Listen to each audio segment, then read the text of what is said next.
dia de encerrar a nossa série Triunfo. E é uma honra para mim, eu estou muito animada para esse tempo.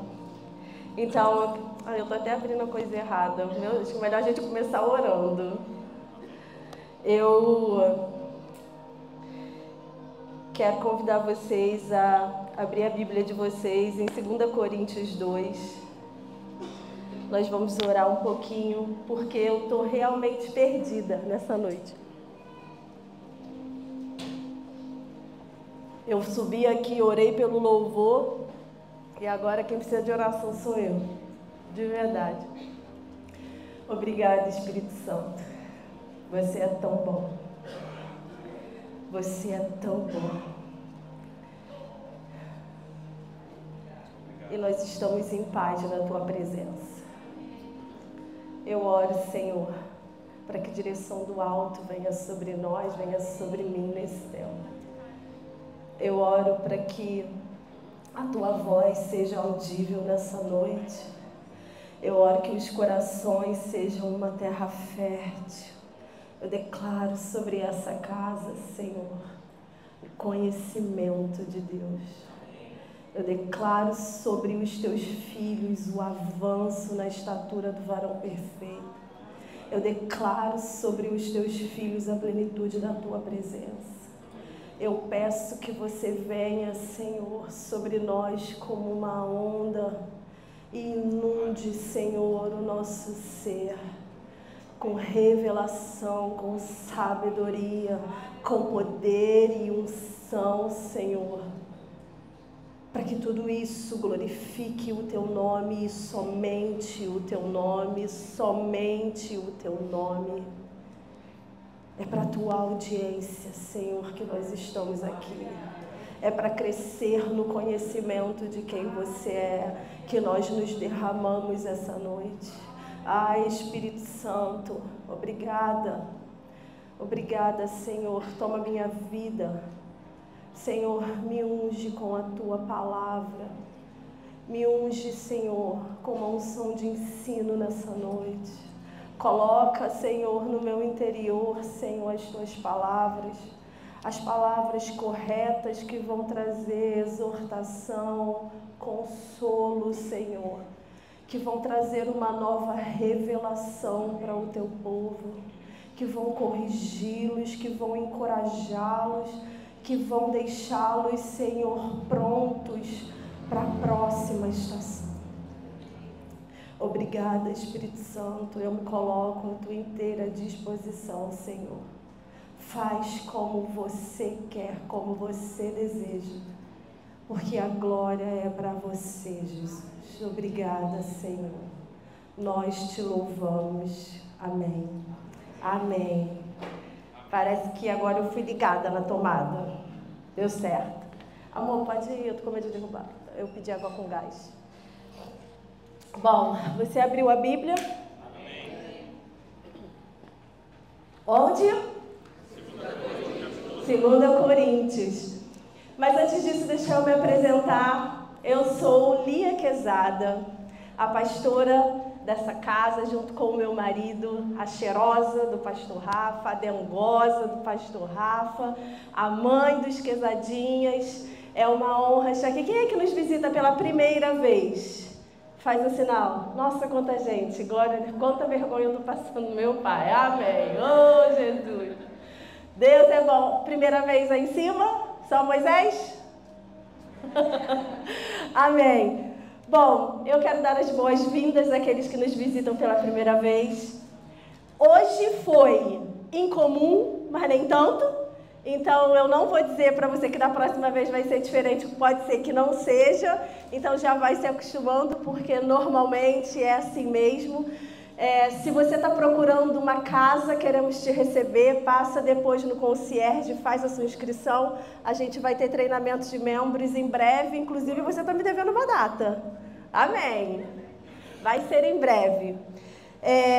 E eu quero também dar as boas-vindas ao ano da fé. Estamos no ano da fé. Estamos há 6 meses aprendendo sobre fé. estamos sendo incansáveis nesses estudos, estamos sendo consistentes, e isso tem tudo a ver com a palavra de hoje. E todo esse ano nós vamos aprender sobre fé. Já falamos sobre tantas áreas e ainda temos tantas outras para abordar. Então fica comigo, amém? Mas voltando para 2 Crônicas, Coríntios. Capítulo 2, versículo 13, diz assim: e a graça de Deus, que sempre nos faz triunfar em Cristo. Não? 2:13. Vocês sabiam que a gente está há 4 semanas falando o versículo errado? Porque eu peguei do briefing. Vou até abrir agora, vou ler na Bíblia. Senhor. 2 Coríntios 2.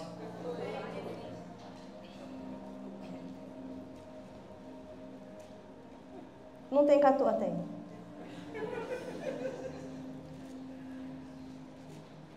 Gente, não é não. Ah, tá. Mas graças a Deus que em Cristo sempre nos conduz triunfantemente.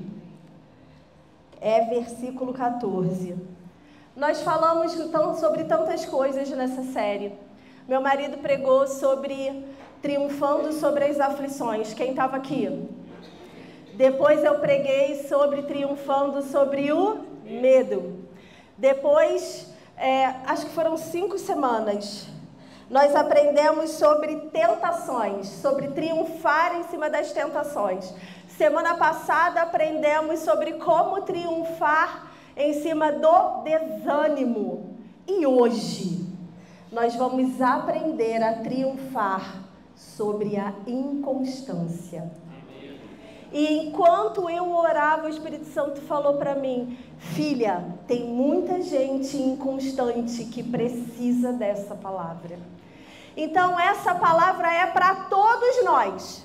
Mas você, que hora está de um jeito, hora está de outro, às vezes dá uma escorregada, em um momento está super firme, e em outro você está mais devagar, tem uma hora que tu está voando e tem outra que tu está se arrastando. Essa palavra é para você. Abra o seu coração de verdade. Fala: Senhor, eu não queria ter que ouvir sobre isso, mas eu vou ouvir. Então me ajuda. Me ajuda a não ser mais uma pessoa inconstante. Amém? O apóstolo Paulo, ele disse lá em 1 Coríntios 15, 58...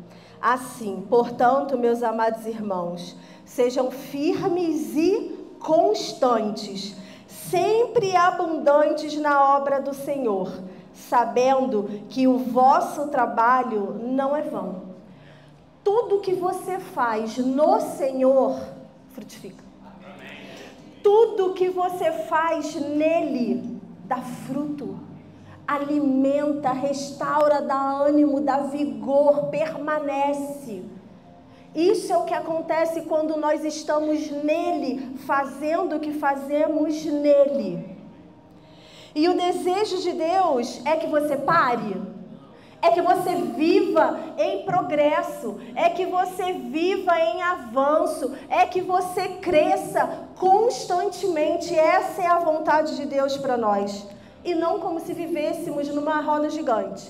Às vezes estamos lá em cima e às vezes estamos aqui embaixo. Ora estamos lá em cima e ora estamos aqui embaixo. Não, essa não é a vontade de Deus para nós. Nós fomos criados para avançar em fé, num crescimento contínuo, num crescimento constante. Pode não ser rápido, pode não ser da noite para o dia, mas se a cada dia avançar um pouquinho, daqui a um tempo vai estar, grandão. E é para isso que Deus criou você. Deus não criou você para ser afogado pelas circunstâncias, para ficar atordoado em meio aos processos da vida. Deus te criou para triunfar. Amém? Amém? Amém. Agora, é possível vencer somente de uma forma, olhando para Cristo. Não tem como ter uma vida sustentável olhando para livro de autoajuda. E livro de autoajuda é muito bom, eu amo, sendo bem honesta. Mas se você olhar só para isso, não tem como. Não tem como você avançar com cursos, só com cursos, não tem como. Você pode lançar mão de tudo isso, tá? Eu não estou falando de ser bitolado, não. Você pode fazer curso, você pode ter ensinamentos, você pode e deve ler livros, você pode e deve se aprimorar. Sim, cresça, estude, avance, invista em você, mas não se esqueça do fundamento. Amém. O fundamento que te faz triunfar é Cristo e somente Ele. É Ele que te capacita a todas as outras coisas. Amém? Então, vamos examinar alguns versículos sobre constância? Vamos ver o que Deus tem para falar? 2 Tessalonicenses 3,5. Abre sua Bíblia. Quero ouvir o barulhinho dos papéis.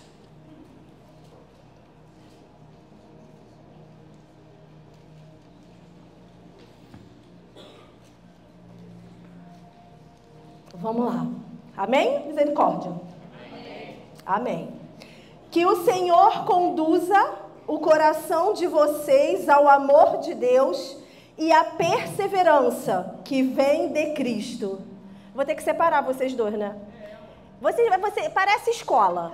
Não, pastor Rafa e pastora Thay, não pode sentar perto. Igual escolinha, tem que botar um num lado, o outro no outro, porque atrapalha a ordem do culto. Que horror! Que horror! Sabe o que eles ficam fazendo? Trocando mensagem de meme, zoando os outros. Pega a conversa deles dois para vocês verem. Falo mesmo. Ó, silêncio. Primeira advertência, senão vocês vão ficar sem estrelinha dourada. Desculpa, professora Helena. Bom, vou voltar. Que o Senhor conduza o coração de vocês ao amor de Deus e à perseverança que vem de Cristo. Essa palavra perseverança no original, ela tem o significado de constância.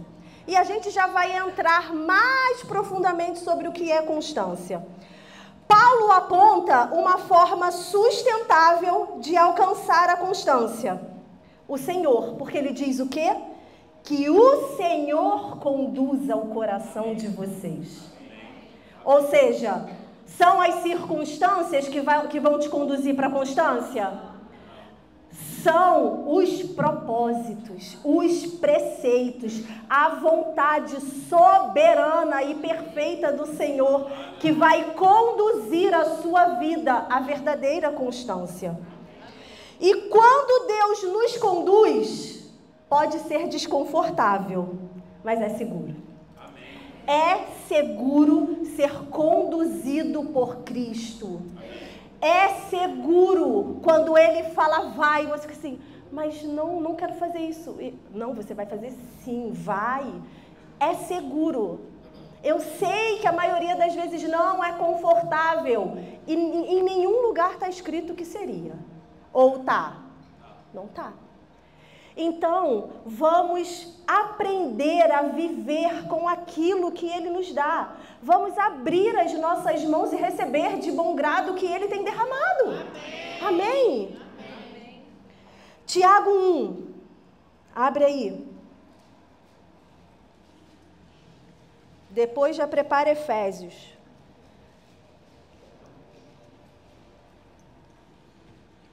Tiago 1, versículo 6. Aquele que duvida é como a onda do mar, empurrada e agitada pelo vento. Ele não deve esperar receber coisa alguma do Senhor, pois tem a mente dividida e é instável em tudo o que faz.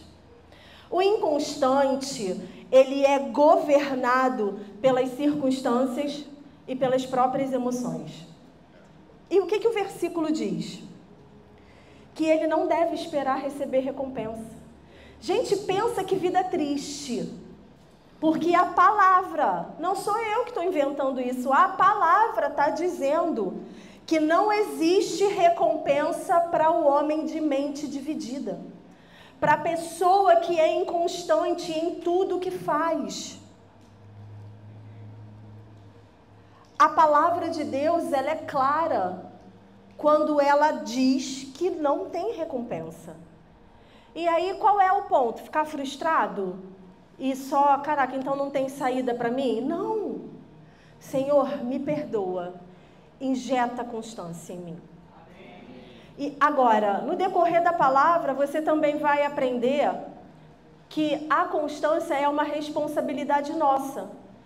Porque em Cristo nós já temos tudo. Falta alguma coisa para Deus nos dar? Nada. A cruz é o lugar aonde Ele já deu tudo.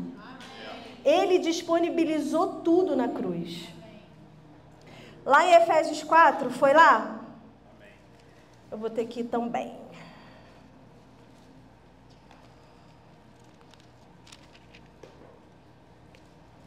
Efésios 4, a gente vai do 1 até o 14. Mas eu vou ler só o 14 e vou só passar aqui. Meu Deus, 8h30, vai dar certo. Então, só o 14 que eu vou ler, mas a gente vai falar sobre tudo. Então, não seremos mais imaturos. Essa palavra imaturos tem a conotação de constante e firmeza. Não seremos imaturos como crianças, nem levados de um lado para o outro, empurrados por qualquer vento de novos ensinamentos. E também não seremos influenciados quando nos tentarem enganar com mentiras astutas. E, gente, Paulo começa esse capítulo pedindo que o povo viva de maneira digna. Se você olhar o versículo 1, você vai ver que ele pede ao povo. Ele fala exatamente assim: portanto, como prisioneiro de Cristo, suplico-lhes. Ele está clamando, o interior dele está dizendo: eu suplico que vocês vivam de maneira digna, de uma forma que agrade a Deus. E ele fala: vocês receberam um chamado. Vivam de forma digna ao chamado que vocês receberam.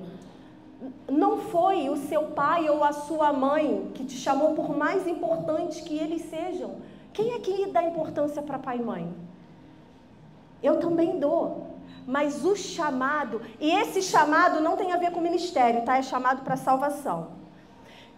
Esse chamado quem fez foi Cristo. E Ele deveria ter uma importância ainda maior. A voz dele deveria ecoar ainda mais do que a dos nossos pais ou das pessoas que nós amamos.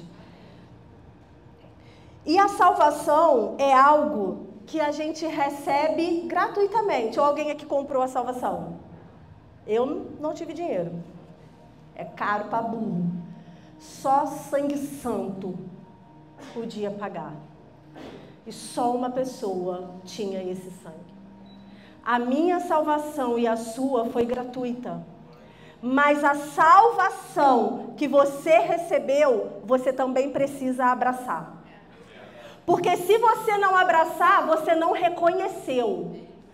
Então, o que é abraçar? Não é começar a fazer um monte de esforço para pagar a paga. É aceitar. É receber.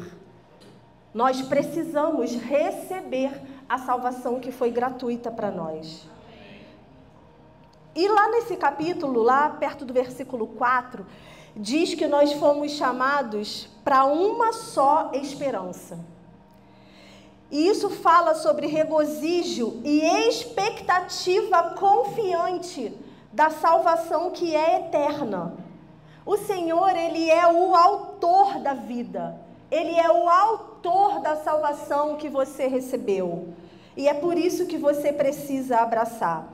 E ele também diz, lá perto do versículo, acho que é 11, que ele, lá no 11, que ele designou alguns para apóstolos, outros para profetas, outros para evangelistas, outros para pastores e mestres. Para quê? Para preparar, está escrito aí no texto, só olhar para a Bíblia. Para preparar o povo para realizar a sua obra e edificar o corpo de Cristo. Para que todos alcancem a unidade que a fé e o conhecimento do Filho de Deus produzem. E isso nos leva à completa medida da estatura de Cristo. Depois de tudo isso, vem o versículo 14, que nós lemos e vamos ler de novo. Então, depois que nós vivemos de maneira digna do chamado, depois que nós entendemos a esperança viva que nos salvou, depois que a nossa vida abraça o sacrifício, depois que nós estamos sendo treinados e aperfeiçoados para crescer em maturidade, crescer em Cristo, aí chega o versículo 14 dizendo: então não seremos mais imaturos. Então não seremos mais inconstantes, como crianças, nem levados de um lado para o outro, empurrado por qualquer vento de doutrina. E também não seremos influenciados quando nos tentarem enganar com falsos ensinos. Você compreende que a constância te leva para a maturidade? Então a gente não pode mais se dar ao luxo de ora tô assim, ora tô assim, ora tô bem, ora tô mal, ora tá tudo bem, ora tá tudo péssimo. Porque isso não reflete o sacrifício de Cristo. Romanos 5, 17. Abre aí. Também fala sobre a salvação.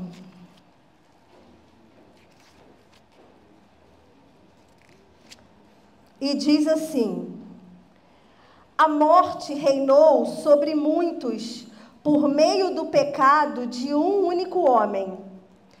Ainda maior, porém, é a graça de Deus e sua dádiva de justiça. E todos que a recebem reinarão em vida por meio de Cristo. Aleluia. O que você recebeu te faz reinar em vida. Aleluia. O que você recebeu de Cristo, essa viva esperança, esse chamado para ser salvo, te faz reinar em vida. Ele te mantém firme. Constância significa firmeza. Constância significa que eu sou firme. Entenda, firme não é inflexível. Firme é firme. Firme está no vento e ele está lá, ó. Mas ele está firme. Porque ele tem a flexibilidade para lidar com os processos e os momentos de caos. Bom, o resultado disso tudo nos leva a uma vida de santidade. Porque quando você entende quem Cristo te chamou para ser, você quer só ser santo, para atrair a beleza dele sobre a sua vida. 1 Coríntios 9, 26 e 27 diz assim: por isso, não corro sem objetivo, nem luto como quem dá golpes no ar. Disciplino meu corpo como um atleta, treinando-o para fazer o que deve, de modo que depois de ter pregado a outros, eu mesmo não seja desqualificado. Quem é que vai para a academia? Coitada da Bruna. Vou passar um vídeo da Bruna para vocês depois. Hã? Bom. Academia. Você precisa fazer esforço? Você precisa. Ou alguém é que puxa o peso para você? No meu caso, eu pago a personal, mas ela fica lá, vamos, 5, 4, tô contigo, mas quem tá puxando o peso sou eu. Aí eu tô lá no leg. Quem tá puxando o peso sou eu. E o apóstolo Paulo está dizendo, eu não corro sem objetivo. Ele era salvo já? Ele era salvo quando escreveu isso aqui, gente? Amém. Vocês estão aqui, né? Ué, mas ele era salvo e ainda fazia esforço? Vocês estão achando que a vida do crente é um morango? Então vamos continuar. Por isso, não corro sem objetivo, nem luto como quem dá golpes no ar. Disciplino o meu corpo como um atleta, treinando para fazer o que eu quero, treinando para fazer o que eu gosto, treinando para fazer o que eu estou sentindo, treinando para fazer o que deve. Isso aqui é resultado da constância. É quando você faz o que você deve fazer e não o que você quer fazer. É quando, sentindo ou não sentindo, você está firme. Você está firme. De modo que depois de ter pregado a outros, eu mesmo não seja desqualificado. Agora tu pensa, que tristeza. No dia que eu encontrar com o Senhor, depois de ter subido nesse altar por tantas vezes, ter pego esse microfone, por tantas vezes eu ficar barrada no melhor da festa. Não vai acontecer. Não vai acontecer. Não pode acontecer de jeito nenhum. Nem comigo e nem com você. Porque esse pregar aqui não é com isso. Porque quando você está na fila do supermercado falando mal dos políticos, você está pregando. Quando você está no engarrafamento falando mal e reclamando, você está pregando. E são tantas as outras plataformas onde nós pregamos. E nós não podemos ser desqualificados. United de Campo Grande, vocês não serão desqualificados. E é por isso que, como atleta que disciplina o corpo, você precisa fazer a sua parte. Agora, vale ressaltar que Deus tem um compromisso eterno conosco.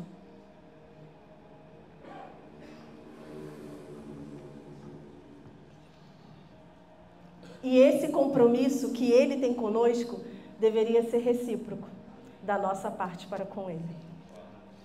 Vocês lembram de Pedro andando sobre as águas? Senhor, deu medo, ele começou a afundar. Quando ele falou Senhor, a mão já estava lá. Já tinha uma mão segurando ele. Depois ele tomou um chamadão. Tomou. Mas com Deus é assim mesmo. Ele te salva e depois Ele te alinha. Mas Ele sempre te salva. Ele sempre te dá uma outra oportunidade. Sempre. Sempre. Então, o que é constância? A gente vai ver o significado dessa palavra lá em 2 Tessalonicenses, do 1 ao 4. E diz assim... Vou esperar mais um pouquinho. 2 Tessalonicenses 1, do 1 ao 4. Nós, Paulo, Silas e Timóteo, escrevemos esta carta à igreja em Tessalônica, a vocês que estão em Deus, nosso Pai, e no Senhor Jesus Cristo. Que Deus, nosso Senhor, e o Senhor Jesus Cristo lhes deem graça e paz. Irmãos, não podemos deixar de dar graças a Deus por vocês, pois sua fé tem se desenvolvido cada vez mais e seu amor uns pelos outros tem crescido. Por isso, nos orgulhamos de falar às outras igrejas de Deus sobre a sua perseverança e fidelidade em todas as perseguições e aflições que vocês têm sofrido. Como eu já falei não toda vez, mas a maioria das vezes onde aparece a palavra perseverança está falando de constância. 80% dos versículos. E esse é um deles. E essa palavra no original significa hupomone, que diz o seguinte: quer saber o que significa constância no modelo bíblico? Estabilidade. Estabilidade. Quando você precisa de algo seguro, você procura algo estável. Estável. Quando você vai pisar, aquilo precisa estar estável. O Senhor, Ele é a rocha estável, onde você pisa. Tolerância. Você precisa tolerar. Você precisa ter paciência e se manter firme. É a característica da pessoa, olha que incrível isso, que não se desvia do seu propósito e da sua lealdade à fé. Você tem um chamado para a fé, sim ou não? Amém. Ser constante é característica da pessoa que não se desvia desse propósito. Ela permanece leal a esse propósito. Significa também uma vida de piedade, mesmo diante das maiores provações e sofrimentos. Só a Carol deu glória a Deus. Vocês não gostam de ouvir essas coisas, né? Mas deveriam. Significa paciência, firmeza, lealdade, persistência e perseverança. Essas são as características de uma pessoa constante. Quando você quiser saber o que fazer, espero que você tenha anotado, senão eu já sei que depois vocês vão me pedir o esboço da palavra e eu vou mandar, tá tudo anotado.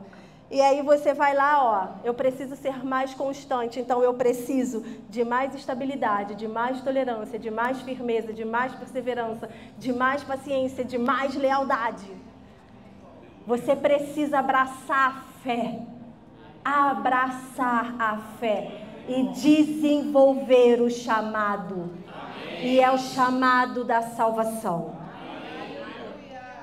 Agora, um ponto interessante. Eu quero que todo mundo fale amém. A constância, ela é desenvolvida nas perseguições. Amém. Glória a Deus. Você só sabe que você é constante quando o dia mal chega. Porque até ele chegar você não sabe. E agora a gente vai olhar um pouquinho para a vida do nosso maior exemplo. Jesus. O homem mais constante que eu conheço. A pessoa mais incrível, o professor da constância é Jesus. Ele é o maior exemplo que nós temos. Ele enfrentou provações, sofrimento e ele não se desviou. Quando você olha de novo todas essas definições, você vê que ele cumpre todas elas com maestria. Ele cumpre no 100%. E a gente precisa seguir os passos de Cristo. Mesmo quando a gente enfrenta tentação, perseguição, dificuldade, a gente tem que aprender que ser constante é uma decisão. Você decide ser constante. Cristo liberou isso e você decide pegar e praticar. Não fica esperando ele te mexer. Não vai acontecer, gente. Primeiro que se você sentir alguma coisa te mexendo, você vai cair para trás. Não vai acontecer. Então, para nós termos constância, a gente tem que sair da nossa zona de conforto. e agir em determinação. Provérbios 2, 4 e 5 diz assim: busque a sabedoria, que quer dizer habilidade de obedecer à ordem de Cristo. Busque como a prata, procure como tesouro escondido. Então você vai entender o que é o temor do Senhor e vai obter o conhecimento de Deus. A gente precisa de constância e de temor a Deus, porque o temor ao Senhor é uma porta para a presença. Então repete comigo: o temor do Senhor é uma porta para a presença.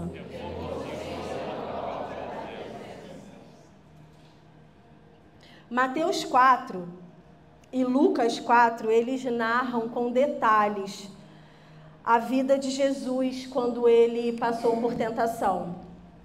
Eu não vou ler para a gente ganhar tempo. Eu já estou quase terminando, mas eu ainda quero ganhar tempo. Jesus, ele é batizado por João Batista, sim ou não? Sim. Quando ele é batizado, ele ouve uma voz do céu que diz: este é o meu filho amado, em quem eu tenho prazer. É Deus falando sobre Jesus. E a palavra de Deus diz que Jesus foi enviado ao deserto para ser tentado por Satanás por 40 dias. Então, Jesus, ele foi batizado, ele foi para o deserto, e quando ele chegou no deserto, não foi só flores. Ele foi tentado na sua identidade. Se você é o Filho de Deus, se você é o Filho de Deus, ele foi tentado na identidade, ele foi tentado na autoridade, ele foi envergonhado de muitas maneiras ali. Você imagina agora você. É tipo assim, para ficar mais fácil da gente entender, pensa que você tem muito dinheiro. E alguém chega, tipo assim, a tua carteira é recheada, a tua conta nem cabe mais. Alguém chega para você e fala assim: se você tivesse dinheiro mesmo, você compraria tal coisa. A vontade não é só fazer o Pix? Sim ou não? Jesus, ele foi tentado mais do que isso. Ele ouviu o diabo falar para ele: se você é filho de Deus, se lança. Se você é filho de Deus, transforma essa pedra em pão. E ele só, na classe, ó, convicto, constante, firme, perseverante, inabalável. Por quê? Olhos no propósito. Eu preciso chegar na cruz. Eu preciso chegar na cruz. Eu preciso beber o cálice. E ele seguiu. Jesus reinou. Ele se manteve firme e Deus foi glorificado. E essa foi a tentação de Jesus, mas qual é a sua? Onde é que o diabo bota o dedo na tua cara e diz: se você faz tal coisa? Onde a tua autoridade, onde a tua identidade, onde a tua constância, ela é provada? Mateus 26, essas que a gente vai ter que abrir, conta a crucificação de Jesus. Gente, eu choro tanto lendo esse texto, acho que eu nem queria ler, eu não tenho mais lágrima. A partir do versículo 36.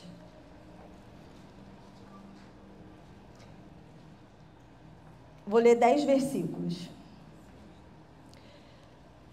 Mateus 26, versículo 36, diz o seguinte: então Jesus foi com eles a um lugar chamado Getsêmani e disse, foi com eles os discípulos, tá?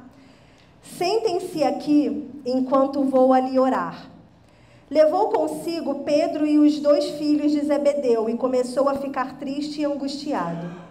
Minha alma está profundamente triste, a ponto de morrer, disse ele. Fiquem aqui e vigiem comigo.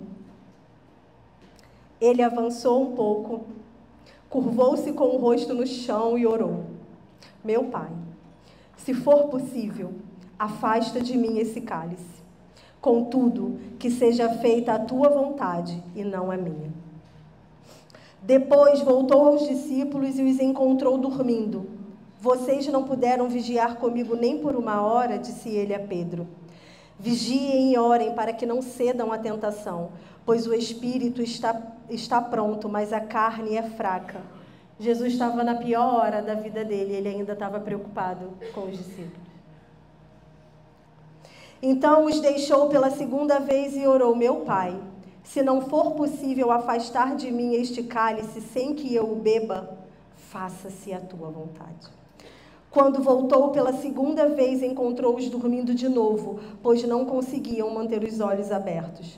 Foi orar pela 3ª vez, dizendo novamente as mesmas coisas. Em seguida, voltou aos discípulos e lhes disse: como é que vocês ainda dormem e descansam? Vejam, chegou a hora. O Filho do Homem está para ser entregue nas mãos de pecadores. Levantem-se e vamos. Meu traidor chegou. Essa era a hora mais escura da vida de Jesus. E ele tinha como desistir. E ele pediu para desistir. Mas a oração de Jesus, ela é completa. A oração dele é completa. Pai, se possível for, passa de mim esse cálice. Eu não quero beber, mas seja feita a tua vontade e não a minha. Isso é desejar a vontade de Deus. Essa oração fervorosa de Jesus é o maior modelo de absoluta sinceridade e total submissão. Ele foi submisso até o fim. E que cálice era esse que Jesus estava prestes a beber? Quem sabe? O cálice da ira de Deus. Toda a ira de Deus pelo meu pecado, pelo seu pecado, foi despejada num homem puro e santo, que tomou a cruz no meu lugar e no seu lugar. É por causa desse tipo de constância, é por causa dessa postura que eu e você estamos aqui hoje. E é por isso que a gente não pode deixar de falar do que vimos e ouvimos.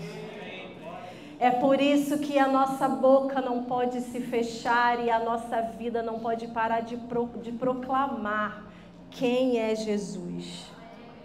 Eu não daria um filho para morrer pelos pecados alheios, mas o Filho de Deus Santo pode, né? E isso tudo para possibilitar, pode ser, não sei se essa palavra existe, que eu e você andemos em constância, andemos frequentemente firmes, leais ao propósito de Deus, sem estar animado um dia e desanimado outro dia. Você entende que esse tipo de oração, ele requer a nossa total entrega e obediência? Isso requer a nossa mais completa devoção e paixão. Isso requer que os nossos olhos estejam nele e somente nele. Porque se não for assim, a gente não vai conseguir. A gente não vai conseguir. E como que a gente chega nesse lugar? Eu confesso que eu fui tentada a dar 3 pontos de como ser constante. Eu cheguei a escrever sobre as disciplinas espirituais. Mas eu tenho percebido que até as disciplinas espirituais sem Jesus, elas falham. Elas quebram. Elas não funcionam.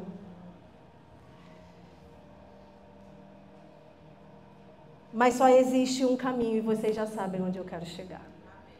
Esse caminho é a presença de Deus.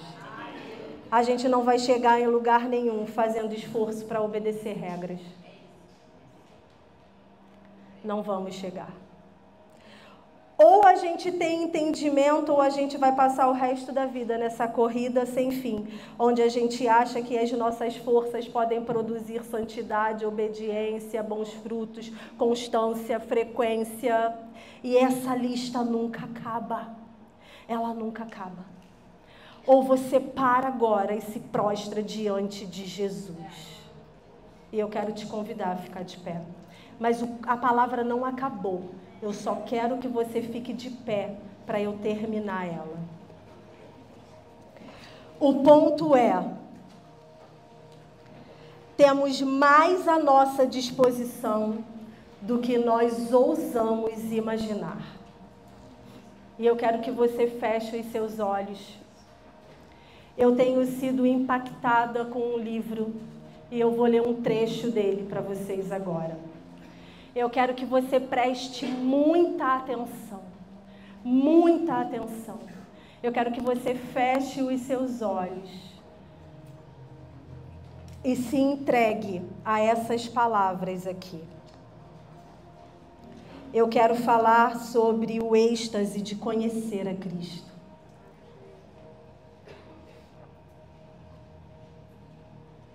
Conhecer a Cristo não é mais um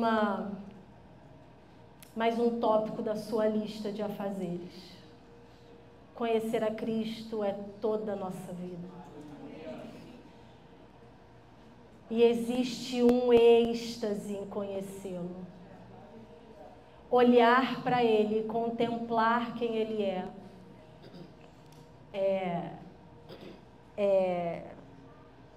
um êxtase. Os homens de Deus que permeiam a Bíblia são apenas um fragmento da grande nuvem de testemunhas da verdade, de que a realidade sobrenatural pode entrar em nossas vidas e jorrar das nossas almas. Não é utopia o que cada um dos homens de Deus viveram. E dentre esses homens, tem um que captura a minha atenção. É João recebendo a revelação do fim. Estou falando do livro de Apocalipse. Eu gosto de pensar que era um domingo, cerca de 2000 anos atrás. Quando João escreveu sobre o acontecido, ele nos conta que foi em espírito, indicando, segundo penso, que uma sensação de expectativa o dominou. Provavelmente depois de muitos dias desesperado, esperando em Deus para encontrá-lo na rocha que ele chamava de lar. O apóstolo era um homem velho, vivendo preso em uma ilha deserta, exilado ali pelo crime de pregar os ensinamentos de Jesus. Comia mal, dormia sem conforto, trabalhou arduamente, como nenhum rapaz de 20 anos suportaria, sabendo que o grupo de discípulos se fora e a maioria deles martirizada. E desanimado pela condição espiritual de várias igrejas locais, João estava ali porque ele foi constante.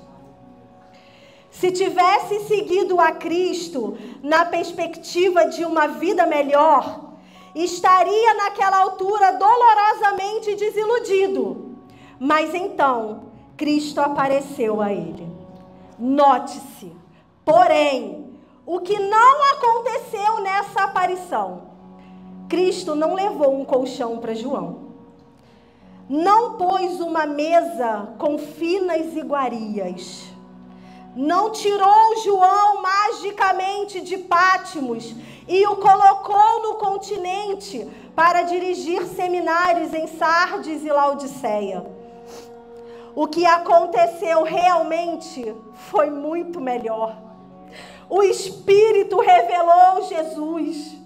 Eu posso ouvir João dizendo: minha vida tem sido triste, mas eu não peço simpatia, nem ajuda, nem um milagre, apenas me dê Jesus. E foi isso que o Espírito deu. Essa é uma oração a qual Deus realmente responde.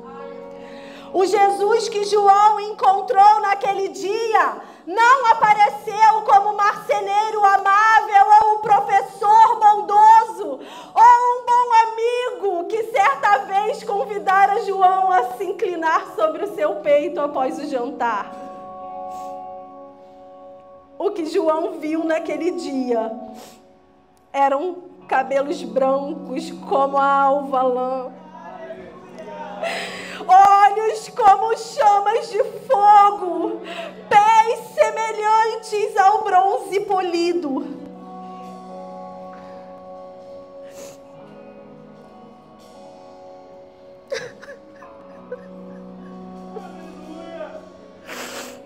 Nós queremos a revelação de Jesus.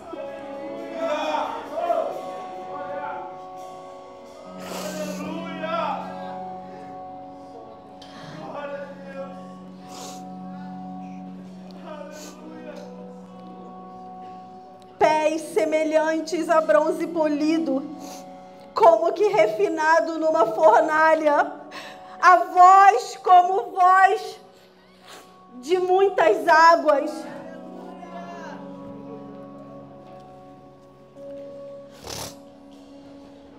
Tinha na mão direita 7 estrelas, e na boca saía-lhe uma afiada espada de 2 gumes. O seu rosto brilhava como o sol na sua força. Viu o céu aberto e um cavalo branco. O seu cavaleiro se chama Fiel e Verdadeiro e julga com justiça. Na sua cabeça há muitos diademas. Tem um nome escrito que ninguém conhece senão ele mesmo. Está vestido com um manto tinto de sangue e o seu nome se chama o Verbo de Deus. Tem no seu manto, a sua coxa, um nome escrito Rei dos Reis e Senhor dos Senhores.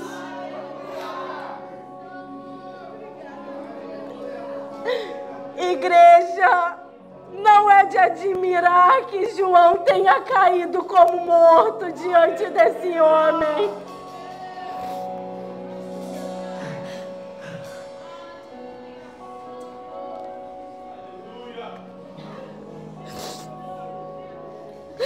Ele caiu aos seus pés como morto e em nenhum momento ocorreu dizer: pode me tirar dessa ilha? Eu gostaria muito de uma xícara de café. Ou será que você poderia me abençoar? Jesus está mais ao nosso dispor do que ousamos imaginar. Há mais em Jesus do que jamais sonhamos. Tira os seus olhos da terra. Tira os seus olhos desse lugar e contempla a beleza de Cristo. Experimentamos tão pouco dele quando nos aproximamos da sua pessoa só para pedir. Saboreamos tão pouco a respeito daquilo que silencia nossa boca e interrompe as queixas, aprofunda o desejo criado pela sua presença quando pensamos mais sobre os nossos problemas e como resolvê-los do que sobre encontrarmos-nos com Ele. Experimentamos tão pouco da alegria que nos sustenta no sofrimento e da esperança que nos serve de âncora em meio aos sonhos estilhaçados, quando vamos a Jesus pelo que Ele tem para dar e não por quem Ele é.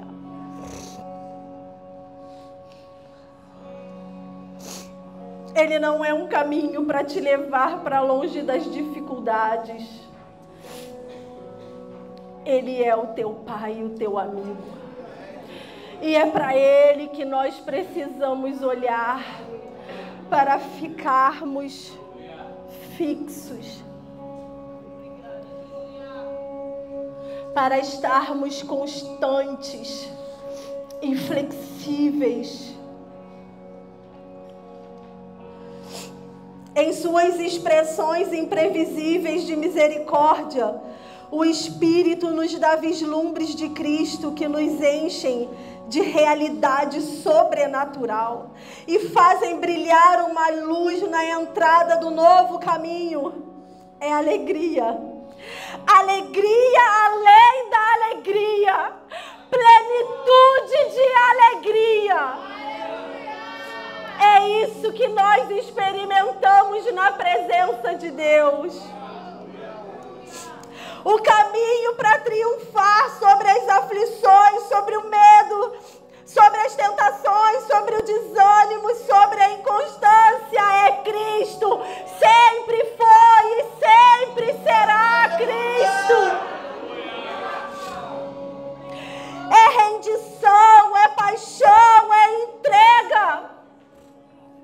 E eu quero te convidar a tirar um tempo e pedir por Jesus.